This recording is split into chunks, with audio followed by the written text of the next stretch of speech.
La santé compte seulement à partir du moment où nous ne l'avons plus, et ceci depuis toujours. En 1950, par exemple, un jeune Zurichois se fait surprendre. Fred Pestalozzi. Le syndrome de Ménière chamboule tout à coup son quotidien. Perte d'équilibre, vertige, sifflement dans les oreilles, perte de l'audition. Bam! Une souffrance que les médicaments de l'époque ne peuvent soulager. Fred Pestalozzi cherche donc le remède dans la nature. Il finit par tomber par hasard dans le train sur cet homme, Walter Stratemeyer, chimiste et naturaliste de Donaustauf en Allemagne. Stratemeyer est également à la recherche de clients pour tester une composition qu'il vient de mettre au point et qui se base sur une découverte spectaculaire, une levure végétale spéciale. Fred Pestalozzi essaye l'élixir de Stratemeyer et recouvre la santé en quelques semaines à peine. Et qui pourrait mieux vendre le produit que l'homme qui a lui-même profité des bienfaits?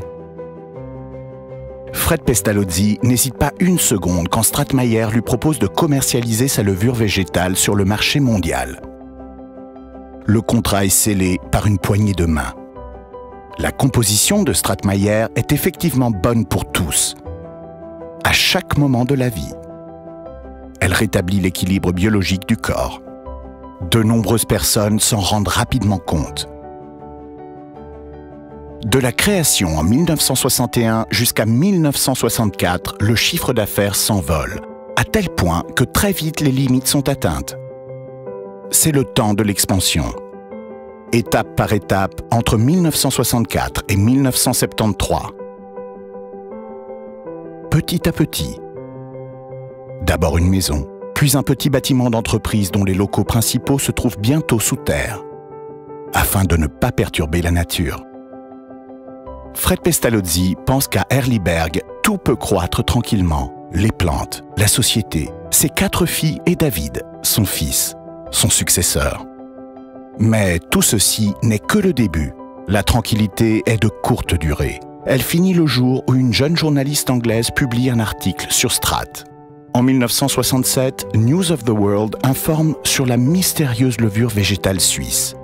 Peu de temps après, Gloria Swanson, star du cinéma et de la télévision, préconise d'intégrer Strat dans le régime alimentaire de la société londonienne.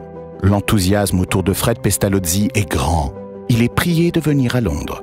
Et Fred Pestalozzi vient, pas seul, mais avec 12 avions chargés de levure végétale. À Herliberg, on travaille 24 heures sur 24. Strat est un succès international. Du jour au lendemain, les grands sportifs et les célébrités n'ont plus qu'un mot sur les lèvres, la levure végétale. Le monde entier veut soudain connaître le secret de ce produit tant vanté.